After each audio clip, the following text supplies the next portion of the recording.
Bonjour à tous. Nous recevons aujourd'hui M. Alexandre Gagnon, qui est VP, vice-président exécutif de Petrolia. M. Gagnon, bonjour. Bonjour.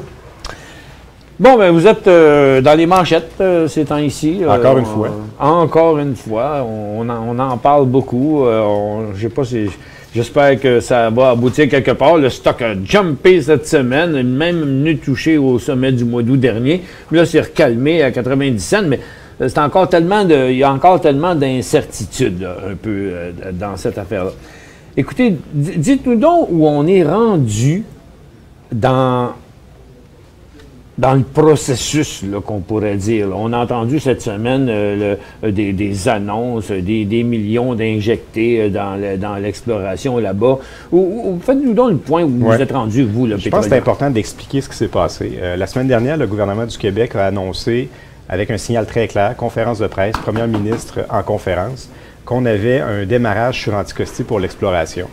Alors, qu'est-ce qu'on a eu comme annonce du côté de Petrolia? C'est un engagement de 100 millions de dollars du gouvernement via Ressources Québec et de Morel et Prom d'investir en travaux sur l'île. La transaction est en 3 étapes. La première, Petrolia et Corridor, qui détiennent la majorité des permis de l'île, vont les verser dans un limited partnership, une société en commandite. En deuxième étape, le gouvernement via Ressources Québec et Morel et Prom vont injecter 100 millions en travaux pour pouvoir venir prendre 50 % de participation dans la coentreprise. Ça veut donc dire que les permis de Petrolia Corridor sont évalués pré-transaction à 100 millions et avec le 100 millions de travaux à 200 millions pour la valeur de l'île. Et en troisième étape, vous fournissez le claim que vous lui donnez une valeur de 100 millions, puis le gouvernement met 100 millions en travaux. Tout ça, c'est dans une compagnie... Un limited partnership. OK. Et en troisième étape, Petrolia verse de l'argent à Corridor et Ressources Québec à Corridor pour rééquilibrer les pourcentages de détention. Ce qui nous donne au final 21,7 % pour chacune des entreprises publiques, Corridor, Petrolia, Morel et Prom dans la coentreprise, le Limited Partnership, et 35 % pour Ressources Québec. Morel et Prom? Morel et Prom, compagnie française, deuxième société dans l'importance dans le oil and gas en France, 2 milliards d'euros de market cap, qui est avec nous dans l'aventure, qui contribue dans le 100 millions en travaux. Leur part à eux est d'environ 44 millions. OK. Donc, est-ce que ces fonds-là vont être suffisants pour aller assez loin pour savoir le fin mot de l'histoire à propos du potentiel? C'est l'objectif. On sait qu'il y a du pétrole sur l'île. On sait qu'il y a une roche-mère, c'est la formation de Macastie. On sait exactement où est-ce qu'elle est, la profondeur qu'elle a, l'épaisseur, ses caractéristiques géochimiques, géophysiques, pétrochimiques. Ce qu'on doit maintenant savoir, c'est quel est le taux d'extraction.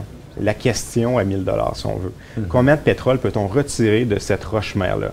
Alors, les travaux vont servir à justement avoir la réponse à cette question et répondre à toutes les autres questions qui viennent par après. Il y aura combien de puits? Ça prendra combien d'argent? Quelle infrastructure? Donc, l'objectif des 100 millions, c'est d'avoir justement la réponse à quel est le taux d'extraction sur l'île d'Anticosti. Et vous pensez avoir assez d'argent pour faire ça? Tout à fait. Et à quelle profondeur le gisement? Oui. Bien, pas le gisement, la ressource. On n'est pas encore en gisement. Lorsqu'on aura le tord d'extraction, on aura des réserves, on pourra appeler ça un gisement. La zone potentielle dans laquelle on peut la trouver. Elle varie. Au début de l'île, plus au nord-est, elle commence à peu près à 600 mètres de profondeur et s'enfonce progressivement vers le sud-ouest, à peu près à 2 km de profondeur. Donc, on doit déterminer, avec la première phase de travaux, qui est environ 15 à 18 sondages stratigraphiques, confirmer la lecture des lignes sismiques que l'on a sur l'île, c'est bien le Macastie, il est bien à cette profondeur-là, il y a bien telle épaisseur. Ayant cette information-là, en 2014, suite aux 15 sondages stratigraphiques, qui sont des carottages miniers. Les sondages stratigraphiques, on prend des foreuses minières, on fait des carottes, comme il s'en fait partout au Québec pour les différents projets miniers. Oui. Avec cette information-là, on va délimiter le meilleur endroit pour les 3 premiers forages pétroliers avec 2 fracturation. 2 km, quand même, chaque trou est très coûteux là, quand vous allez dans ces profondeurs-là. Pour les sondages stratigraphiques, la prise de carottes, on parle d'à peu près un programme de maximum 20 millions de dollars pour les 15 à 18 carottes. Ensuite de ça, pour les 3 forages avec fracturation, un autre 30-35 millions de dollars. Ce qui nous fait la première phase de 55 millions de dollars sur les 100 millions pour avoir la réponse au taux d'extraction.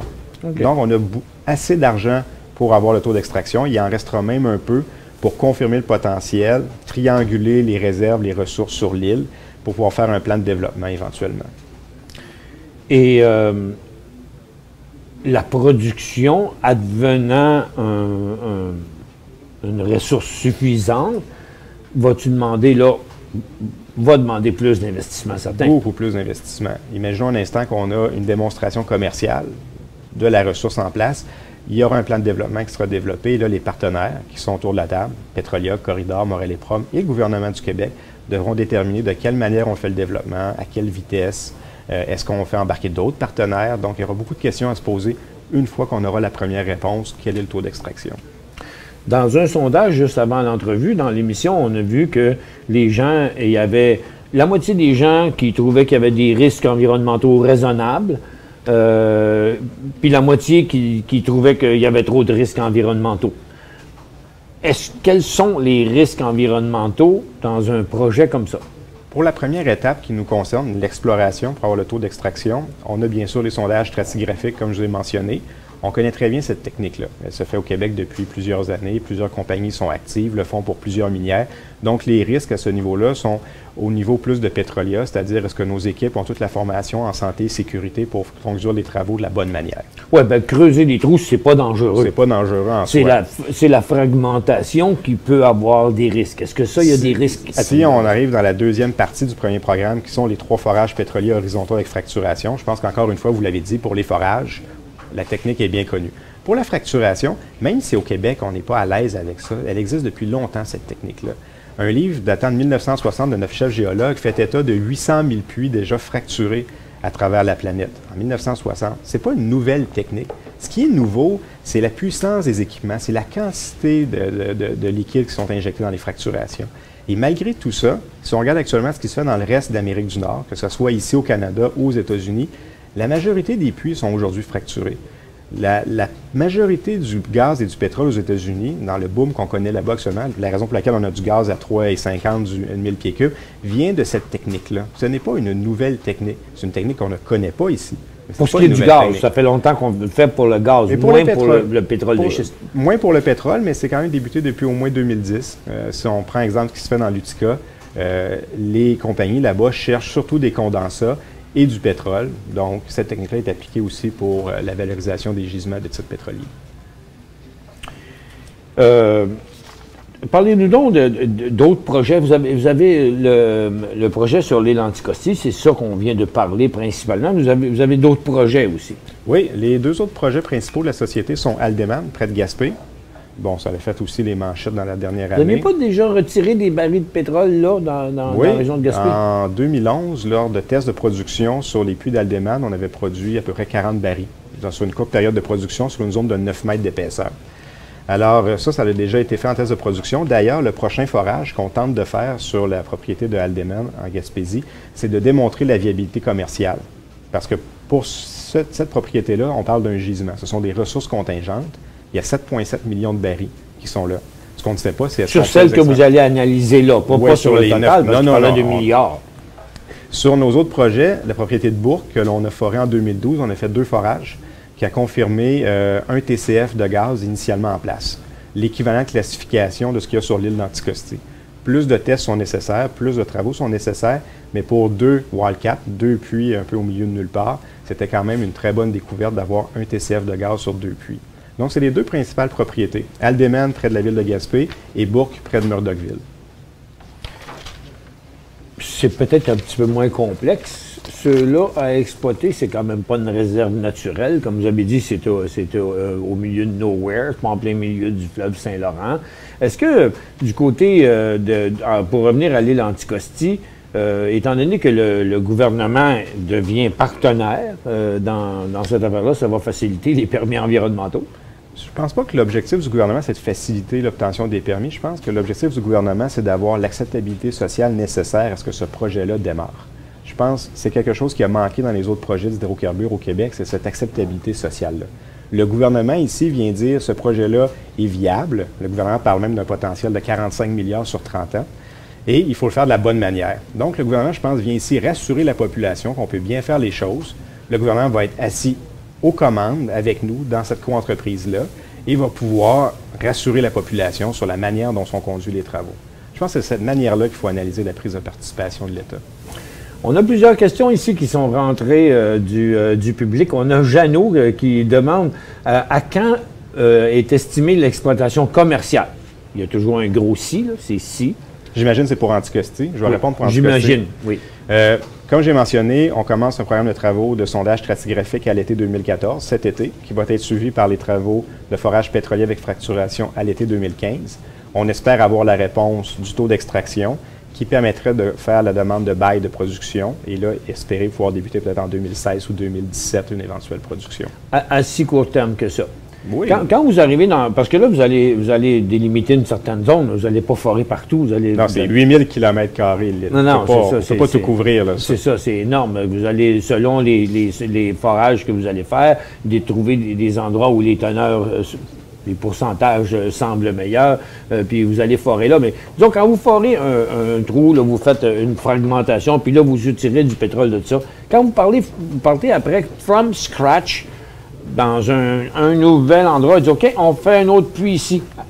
À partir de zéro, forer un puits, fractionner, puis sucer le pétrole en dessous de ça, ça représente combien de temps? Là? Juste un seul puits. Un seul puits? Un forage? Un forage, quand on met le stuff dedans puis qu'on pompe du pétrole? 45 à 65 jours pour un forage. La fracturation, c'est 2-3 jours de travaux, plus la mobilisation, faire venir l'équipement. 2 mois par puits. À peu près 2 mois par puits. Okay. Après, pour avoir le taux d'extraction, il faut faire un test de production. Et là, ça peut durer 15, 20, 30 jours, 90 jours. On n'a pas encore la réponse. On va devoir le vivre pour avoir la réponse. C'est le but du programme, avoir des réponses. Vous faites un forage, vous insérez un produit dedans, et je suppose qu'il expand, puis c'est ça qui fait craquer... Sous la pression. Sous la pression. C'est ce qui fait craquer la roche, qui crée les canaux de communication. C'est ça. Puis ça fait des fissures partout. Et comment vous le pompez out après?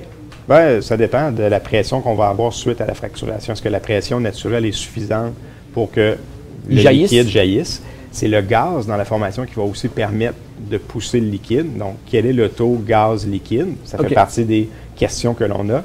Et après ça, on peut imaginer soit des pompes qui sont mises en place ou autres vers la fin de vie du puits.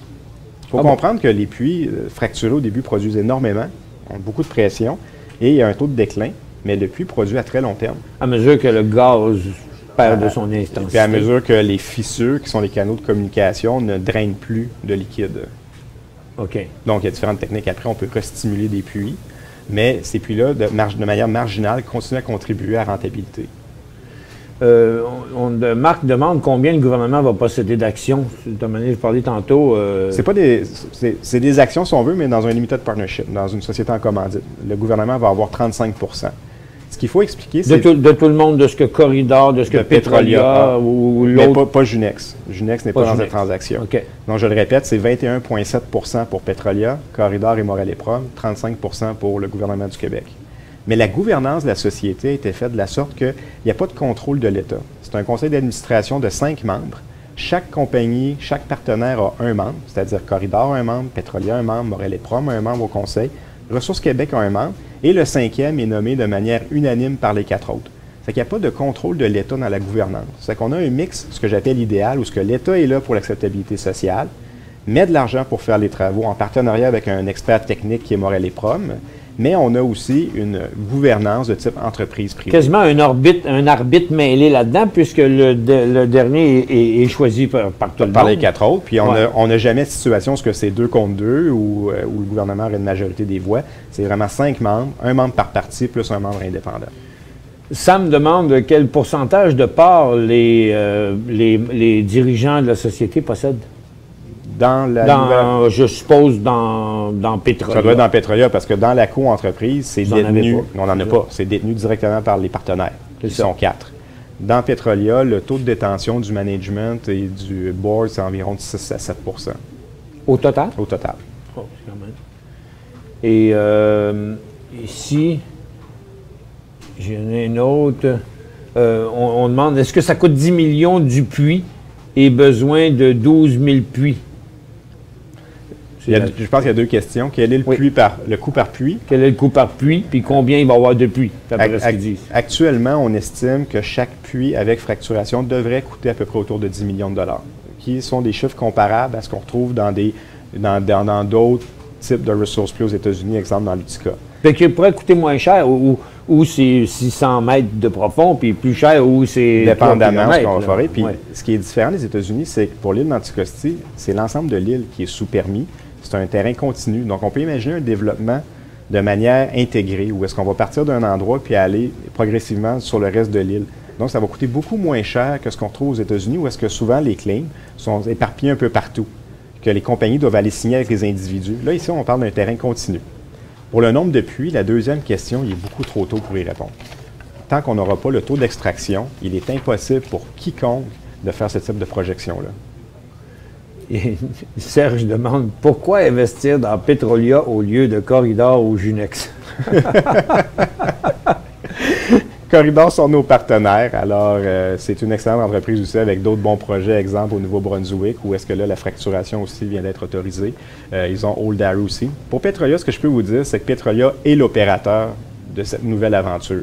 Donc, le gouvernement, Corridor et Morel et Prom ont confié à Petrolia, assisté de Morel et Prom, les opérations quotidiennes. Dans l'entreprise qui va être formée, le Limited Partnership, Petrolia est le chair, le président du comité des opérations et du comité technique. Donc, je crois ce qui fait un peu la différence, c'est que Petrolia est aux commandes, au day-to-day, avec Morel et Prom de ce projet-là. Bien, M. Gagnon, malheureusement, 15 minutes, ça passe à la vitesse de l'éclair. Ça passe très vite. Très, très vite. On vous remercie beaucoup d'être venu nous apporter des précisions sur le projet. Je pense que tout le monde va avoir fait le point de manière un petit peu plus claire sur ce qui se passe là-bas. En tout cas, moi, j'en ai appris un peu plus sur le partenariat. Puis on vous invite à communiquer avec nous à chaque fois que vous avez de l'information. Ça va nous faire plaisir. Avec plaisir. Merci d'être venu. Merci. Au revoir.